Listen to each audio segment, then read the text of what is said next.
Hello दोस्तों, मैं देवेंद्र कुमार आपका महावीर एजुकेशनल पार्ट चैनल पर स्वागत करता हूं। दोस्तों, आज का हमारा टॉपिक है हिंदी में वर्ण विचार। इससे पहले मैं वर्ण विचार का एक प्रैक्टिस सेट आपको करा चुका हूं। अगर आपने मेरी वह वीडियो नहीं देखी है तो मैंने उसका डिस्क्रिप्शन में लिंक डाल दिया है, आप वहां पर जाकर देख सकते हैं। ये वर्ण विचार का दूसरा प्रैक्टिस सेट है और वर्ण विचार से ज़्यादातर परीक्षाओं में क्वेश्चन बनते हैं, तो ये आपका बहुत महत्वपूर्ण टॉपिक हो जाता है। तो दोस्तों, बढ़ते हैं अपनी क्लास की तरफ। हमारा पहला क्वेश्चन है, अघोष वर्ण कौन सा है? ए, जय, है या फिर से?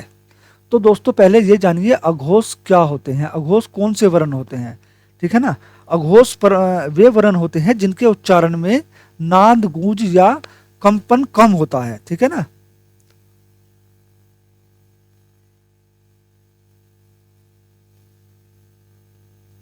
वह वर्ण होते हैं जिनके उच्चारण में या जिनके बोलने में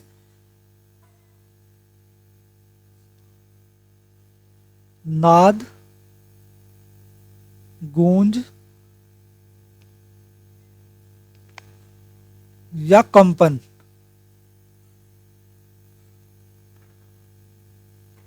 कम होता है। वे कौन से वर्ण कहलाते हैं? वे अघोष वर्ण कहलाते हैं। दोस्तों, किसी भी वर्ण का, ठीक है ना, किसी भी वर्ण का पहला और दूसरा वर्ण, देखो जैसे ऐसे नार होते हैं ना, वहां पे जो है कै, खे, गै ये होते हैं, तो इसको हमने 25 माना है, 25 व्यंजन, और इसके 25 पार्टीशन करे हैं हमने। ठीक है। तो इस प्रत्येक वर्ग का पहला और दूसरा वर्ण जो होता है, पहला दूसरा वर्ण अघोष है। कौन सा होता है?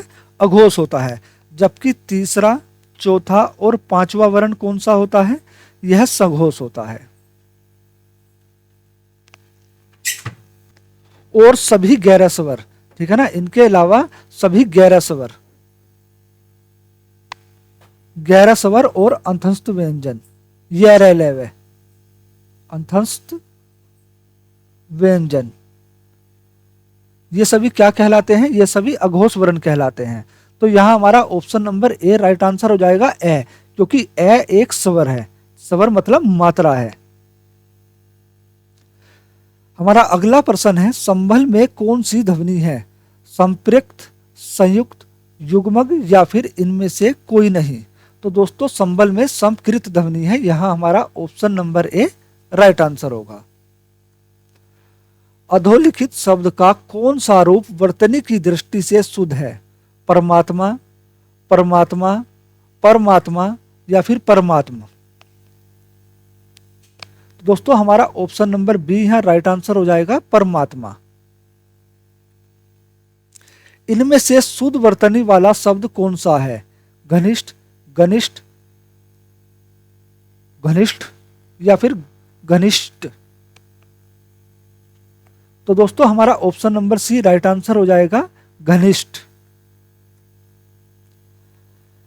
इनमें से कौन सा शब्द रूप शुद्ध है? आशीर्वाद, आशीर्वाद, ये दोस्तों आशीर्वाद है, आशीर्वाद, आशीर्वाद। तो हमारा ऑप्शन नंबर डी है, राइट आंसर हो जाएगा आशीर्वाद। शब्द जो है शुद्ध रूप में है। निम्नलिखित में से कौन सा मूल दीर्घ स्वर नहीं है? मूल दीर्घ स्वर, आ, ई, उ या फिर ओ? दोस्तों, स्वर को हमने 3 भागों में बांटा है। कितने भागों में? 3 भागों में। पहला है मूल स्वर, दूसरा है दीर्घ स्वर, तीसरा है प्लूत स्वर। दोस्तों, हमारा ऑप्शन नंबर डी है, राइट आंसर हो जाएगा छोटा ओ, मूल दीर्घ स्वर नहीं है। क्वेश्चन नंबर 42, हिंदी में ध्वनियां कितने प्रकार की होती हैं? दोस्तों, शायद क्वेश्चन में थोड़ा सा मिस्टेक है ना। हिंदी में ध्वनियां कितने प्रकार की होती हैं? दोस्तों, ये ऑप्शन में थोड़ा सा मिसप्रिंट है ना, ये ऑप्शन जो है गलत है। तो हिंदी में ध्वनियां कितने प्रकार की होती हैं? हिंदी में ध्वनियां 2 प्रकार की होती हैं। पहला है स्वर, दूसरा है व्यंजन।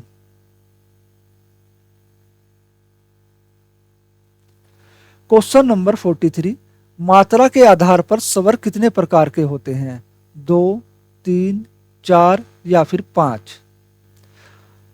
तो दोस्तों हमारा ऑप्शन नंबर बी यहाँ राइट आंसर हो जाएगा। मात्रा के आधार पर स्वर 3 प्रकार के होते हैं। मैंने अभी भी बताया मूल स्वर पहला है, मूल मूल या इसको ह्रास्व भी बोलते हैं, है ना, ह्रास्व स्वर। दूसरा है दीर्घ स्वर। तीसरा है प्लूत स्वर।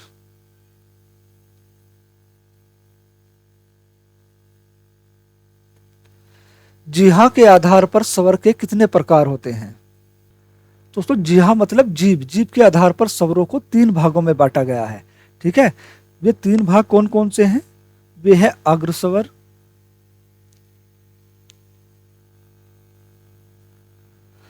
जीभ के आगे के भाग से उत्पन्न होने वाले स्वरों को अग्र स्वर कहते हैं। ठीक है, दूसरा है मध्य स्वर, जीभ के मध्य भाग से उत्पन्न होने वाले स्वर को मध्य स्वर कहते हैं। तीसरा है पश्च स्वर,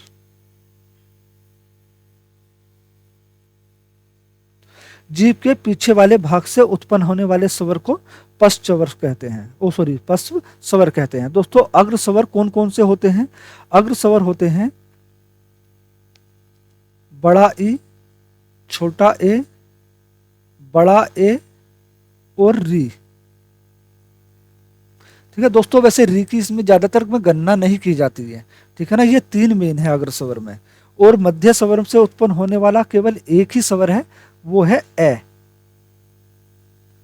और बाकी बचे हुए सभी पश्च स्वर हैं, जैसे आ, छोटा ऊ, बड़ा ऊ, छोटा ओ, बड़ा ओ। तो हमारा ऑप्शन नंबर बी यहाँ राइट आंसर हो जाएगा। जिह्वा के आधार पर स्वर को 3 भागों में बांटा गया है। क्वेश्चन नंबर 45, एक से अधिक वर्णों के मेल को कहते हैं अक्षर, स्वर, व्यंजन या फिर अनुस्वर? दोस्तों एक से अधिक वर्णों के मेल को कहते हैं व्यंजन। ठीक है, यहाँ हमारा option number A right answer, option number C हमारा राइट आंसर होगा व्यंजन। प्रश्न नंबर 46, छोटी ई, बड़ी ई, च, छ, ज, झ, निंजा आदि का उच्चारण किससे होता है? कंठ से, मूर्धन्य से, तालव्य से या फिर ओष्ठ से? दोस्तों कंठ से जिनका उच्चारण होता है, जब बोलते समय कंठ पर जोर पड़े, कंठ पर प्रभाव पड़े, ठीक है ना, वो कौन कौन से वर्ण है? वो है आपके क, ख, ग, घ, एने खाली। दोस्तों एने खाली अगर ऑप्शन में है तो सही है, लेकिन अगर खाली आपसे एने खाली पूछा जाए तो सभी वर्गों के पंचम अक्षर जो होते हैं वे उनका जो उच्चारण स्थान होता है उनका नासिक्य होता है। ठीक है, वे नाक से बोले जाते हैं। अगला है मूर्धन्य। दोस्तों मूर्धन्य में कौन कौन से वर्ण हैं? ट, ठ, ड, ड़, न। और इसके अलावा दोस्तों ये सब ये सब वर्ण जो हैं इनका उच्चारण स्थान है मूर्धन्य से बोले जाते हैं। ठीक है ना, मूर्धन्य। अगला है तालव्य। तालव्य में आते हैं च, छ, ज, झ, एने खाली, य, श, ल, छोटा ई और बड़ा ई। इनका जो उच्चारण स्थान है वो है तालव्य से। अब आता है ओष्ठ से। दोस्तों ओष्ठ से उ, बड़ा उ और प, फ, ब, भ, म, हाँ ये शब्द, ये जो वर्ण है इनका उच्चारण स्थान है ओठ से। तो हमारा छोटी ई, बड़ी ई, च, छ, ज, झ, ज आदि का उच्चारण स्थान जो है वो है तालव्य से। तो यहाँ हमारा option number C right answer हो जाएगा, तालव्य। प्रश्न 47, जिनका उच्चारण स्वतंत्रता से होता है और जो व्यंजन के उच्चारण में सहायक होते हैं उसे कहते हैं संज्ञा, स्वर, व्यंजन, विसर्ग। तो दोस्तों, जिनका उच्चारण स्वतंत्रता से होता है, जो बिना किसी अवरोध के बोले जाते हैं, ठीक है, उनको क्या बोलते हैं? उनको स्वर बोलते हैं। तो स्वर क्या है? बिना रुकावट मुंह से निकलने वाली ध्वनि को हम स्वर कहते हैं। इनके उच्चारण में किसी भी अन्य वर्ण की या किसी अन्य ध्वनि की सहायता की जरूरत नहीं होती है। तो यहां हमारा option number B right answer होगा। निम्न में दीर्घ स्वर नहीं है: छोटी ई, बड़ी ई, छोटा ए, बड़ा ए। दोस्तों, मैंने आपको दीर्घ स्वर के बारे में बताया था, ठीक है ना। बड़ी ई, छोटा ए और बड़ा ए, ये तीनों दीर्घ स्वर हैं। और इनके अलावा बड़ा आ,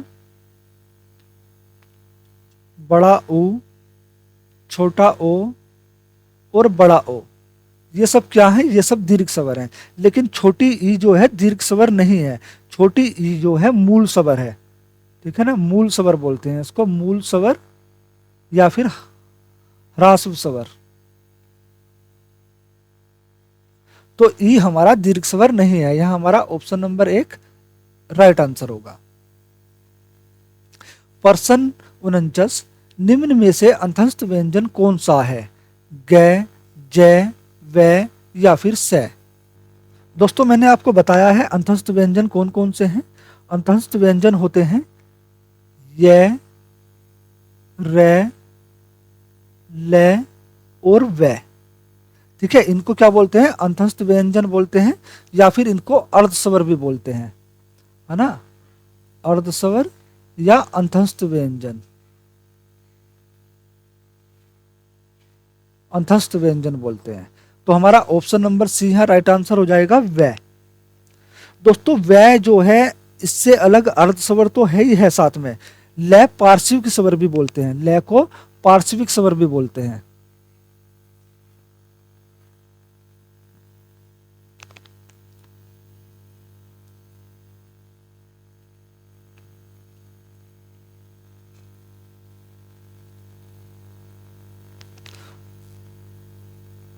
वो सॉरी, गलती हो गई, ठीक है ना दोस्तों। ल को पार्श्विक स्वर बोलते हैं, जबकि व को क्या बोलते हैं? व को बोलते हैं लुंठित स्वर, लुंठित स्वर।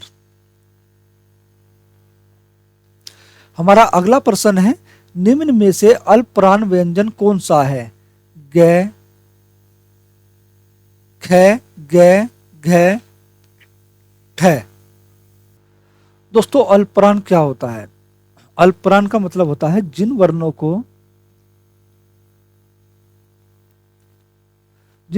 को बोलते समय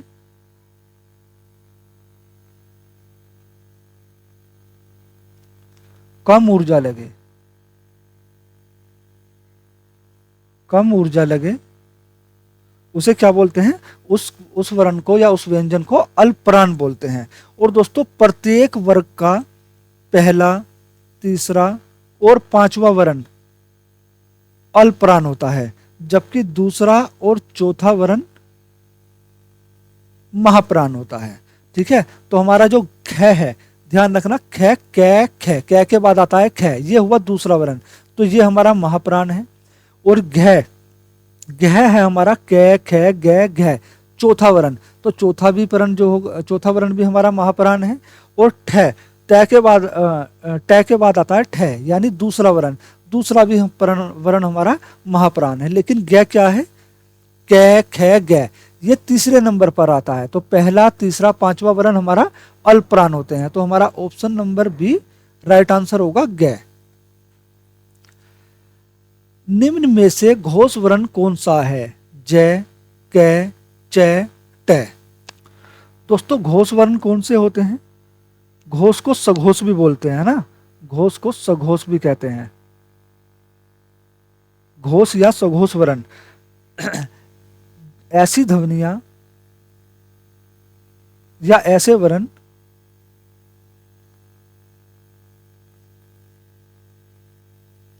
जिनके उच्चारण में जिनके उच्चारण में नाद, गूंज या कंपन ज्यादा होता है।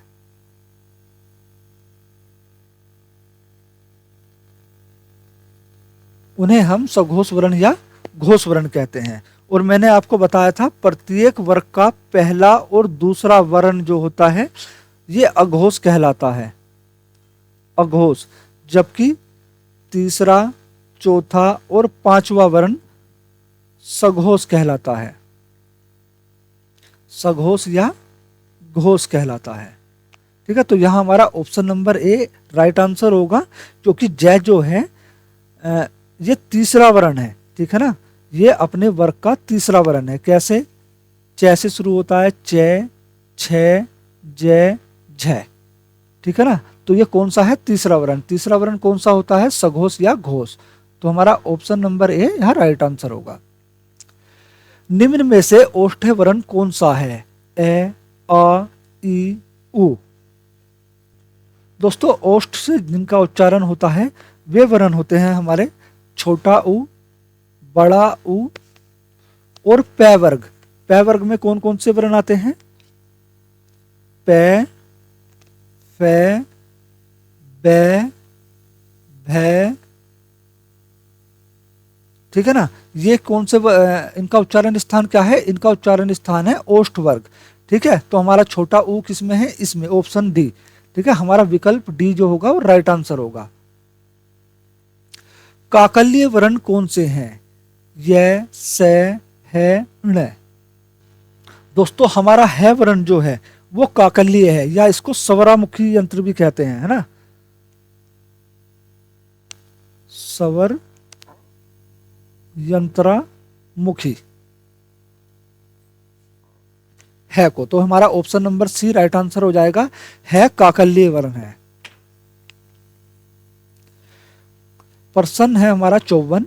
य का उच्चारण स्थान है ओष्ठ, दंत, मूर्धा, तालु। तो दोस्तों य का उच्चारण स्थान जो है वो है तालव्य। ठीक है, हमारा ऑप्शन नंबर डी यहाँ राइट आंसर हो जाएगा, तालव्य या तालु। तालव्य। तालव्य से और कौन कौन से वर्णों का उच्चारण होता है? च, छ, ज, झ, य, श और ल। इनका उच्चारण स्थान क्या है? तालु। प्रश्न नंबर 55। र का विवरण है वत्सर्य, लुंठित, सघोष, अल्पप्राण व्यंजन। वत्सर्य पार्श्विक, सघोष महाप्राण व्यंजन। वत्सर्य संघर्षी, अघोष अल्पप्राण व्यंजन। वत्सर्य स्पर्श, सघोष महाप्राण व्यंजन। तो दोस्तों र का जो विवरण है वो वत्सर्य है और इसको लुंठित भी बोलते हैं, मैंने भी पिछले क्वेश्चन में बताया था। लुंठित है और सघोष भी है, अल्पप्राण व्यंजन भी है। इसके उच्चारण में हमें को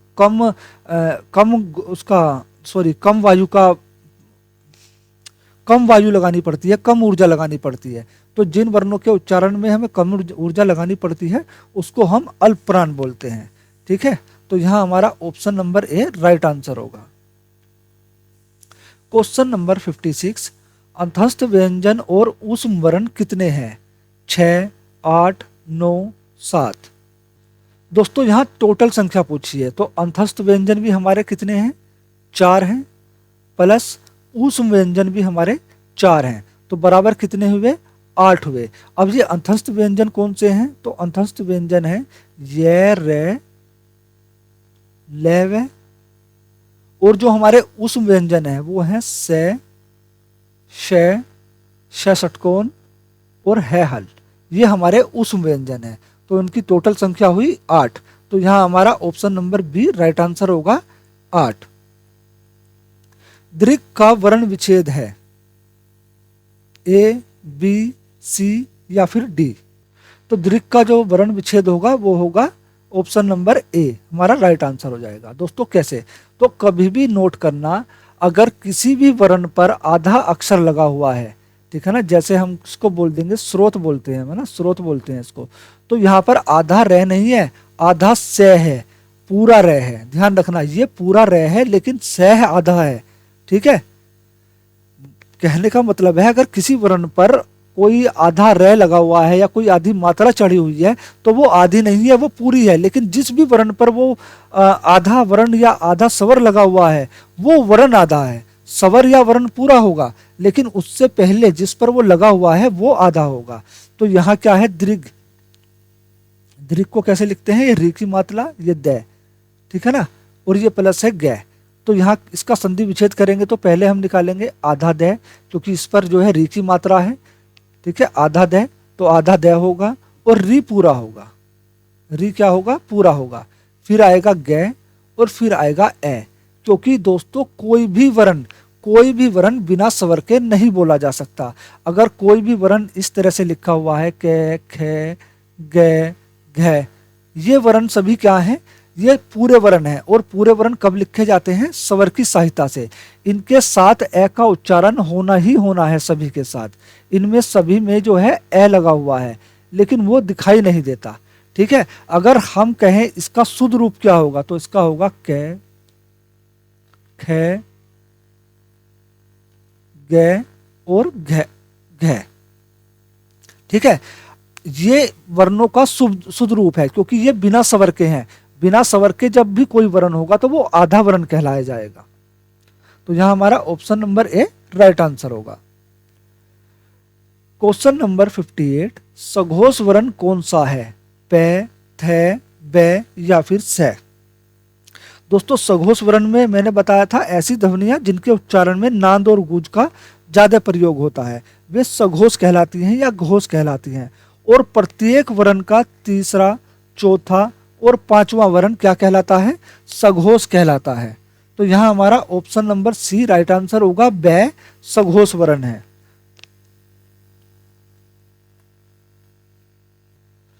दोस्तों वीडियो अच्छी लग रही हो तो प्लीज वीडियो को लाइक करें, शेयर करें। जो लोग नए हैं चैनल पर या जो लोग किसी भी कंपटीशन की प्रैक्टिस कर रहे हैं वो हमारे महावीर एजुकेशनल पार्क चैनल को जरूर सब्सक्राइब करें, क्योंकि हमारे महावीर एजुकेशनल पार्क चैनल पर आपको सभी प्रकार के कंपटीशन की प्रैक्टिस कराई जाती है। भले ही आप कोचिंग कहीं से ले रहे हो, ठीक है, और कहीं से भी तैयारी कर रहे हो, लेकिन उसकी एक अच्छी प्रैक्टिस के लिए आप हमारे महावीर एजुकेशनल पार्क चैनल को जरूर सब्सक्राइब करें और साथ में बेल आइकन भी प्रेस कर लें, ताकि हमारी आने वाली सभी वीडियो के नोटिफिकेशन आप तक पहुंचते रहें।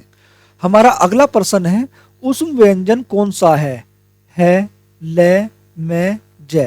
दोस्तों मैंने अभी उसम व्यंजन की संख्या बताई थी। उसम व्यंजन हमारे टोटल कितने हैं, 4 हैं। वो कौन कौन से हैं, तीनों तरह के स हैं, स सब्जी, स सलजम, स षटकोण और है हल। ठीक है, तो हमारा ऑप्शन नंबर ए यहां राइट आंसर हो जाएगा, है। उद्यान का शुद्ध वर्ण विच्छेद है ए, बी, सी या डी। दोस्तों उद्यान का देखो ऊ हमारा पूरा है, तो यहां हम लिखेंगे ऊ प्लस द पे हलंत है, यानी ये द आधा है। ठीक है, द प्लस ये पे मात्रा लगी हुई है आ की, आ प्लस न, हलंत वाला न, है ना, प्लस ए। तो ये इसका जो होगा शुद्ध संधि विच्छेद होगा या वर्ण विच्छेद होगा। तो यहां हमारा option number C right answer होगा। हमारा अगला प्रश्न है, निम्नलिखित में से कौन ट वर्ग में नहीं है, ठ, ड़, ध, न। दोस्तों ट वर्ग कौन सा होता है, ट वर्ग में ट, ठ, ड, ड़ और न आते हैं। ठीक है, और इनका उच्चारण स्थान क्या होता है दोस्तों, इनका उच्चारण स्थान है मूर्धन्य। ठीक है, हमारा ऑप्शन नंबर सी यहां राइट आंसर हो जाएगा, ध ट वर्ग में नहीं आता है। हिंदी भाषा की कुल वर्ण लिपियां हैं 44, 33, 52 या फिर 48। दोस्तों हिंदी भाषा की कुल 52 वर्ण लिपियां हैं। ठीक है, हमारा ऑप्शन नंबर सी यहां राइट आंसर हो जाएगा। हिंदी में कुल 12 वर्ण होते हैं। जिनकी ध्वनियां केवल मुख से निकलती है वे हैं वृत्ताकार स्वर, संवृत स्वर, अनुनासिक स्वर, निर्नुनासिक स्वर। दोस्तों मुख द्वारा या मुंह से खुलने के आधार पर स्वरों को 4 भेदों में बांटा गया है। कितने? 4 भेदों में। ठीक है, मुख से उच्चारण के आधार पर ध्वनियों को 4 भेदों में बांटा गया है। वे कौन कौन सी ध्वनियां हैं चारों? पहली है विवृत ध्वनियां, दूसरी है अर्धविवृत, तीसरा है संवृत, चौथा है अर्धसंवृत।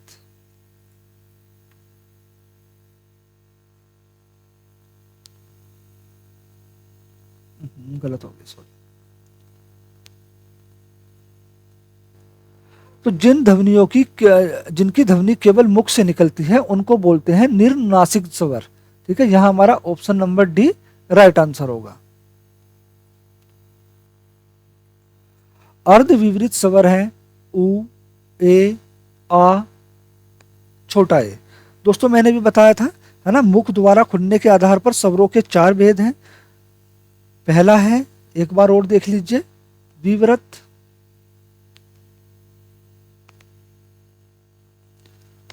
दूसरा है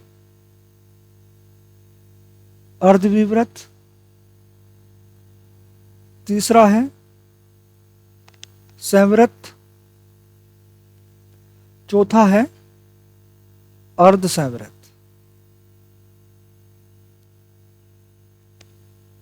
अब ये विवृत क्या होता है दोस्तों? जिन वर्णों का या जिन स्वरों का उच्चारण जो होता है पूरा मुंह खुलने पर होता है, जिनका उच्चारण करते समय पूरा मुंह खुले, ठीक है, वो कहलाते हैं विवृत। तो उसमें कौन सा स्वर आता है? आ। ठीक है ना, आ। जब आप आ का उच्चारण करते हैं तो आपका पूरा मुंह खुलता है। ठीक है, अर्धविवृत, मुंह का आधा खुलना। ठीक है, जिन स्वरों के उच्चारण में मुंह आधा खुले वो कौन से हैं? ए, बड़ा ओ, आ। ये इंग्लिश वाला आ होता है। ठीक है ना, इनके उच्चारण में मुंह आधा खुलता है, अर्धविवृत स्वर कहलाते हैं ये। अब आ जाइए स्वरत, जिसका मतलब स्वरत में जब लगभग पूरा मुंह बंद हो। ठीक है ना, ई, बड़ा ई, छोटा ऊ, बड़ा ऊ। ठीक है, और अर्ध स्वरत में मुंह का आधा बंद होना, मतलब आधा मुंह खुला रहे आधा बंद हो जाए। ठीक है ना, तो इसमें क्या आता है? छोटा ए और छोटा ओ। तो अब अर्धविवृत स्वर कौन सा है दोस्तों?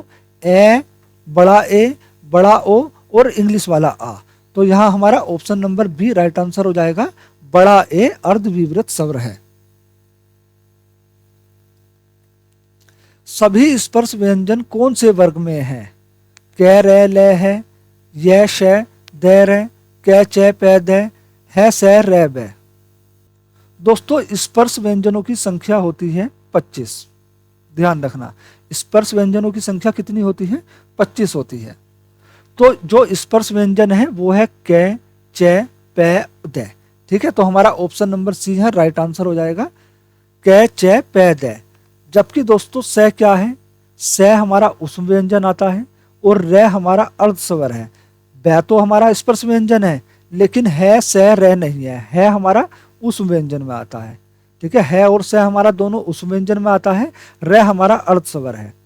ऐसी ही यह यहाँ पर अर्ध स्वर है, से उष्म व्यंजन में आता है। ठीक है, और यहाँ हमारा है उष्म व्यंजन में है, तो इस कारण ये तीनों ऑप्शन कट जाते हैं। सभी महाप्राण वर्णों वाला वर्ग है ख, छ, ठे, ध, चे, ढ, मैं, से, ध, ये, दे, ध। दोस्तों महाप्राण वर्ण कौन से वर्ण होते हैं? महाप्राण वे वर्ण होते हैं जिन वर्णों के उच्चारण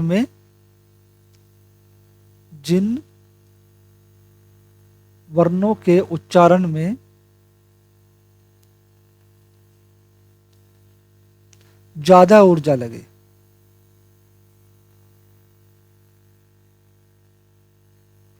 उनको क्या बोलते हैं? उनको महाप्राण बोलते हैं। और मैंने आपको भी बताया है किसी भी वर्ग का पहला, तीसरा, पांचवा वर्ण क्या कहलाता है? अल्पप्राण कहलाता है। जबकि दूसरा और चौथा वर्ण क्या कहलाता है? महाप्राण कहलाता है।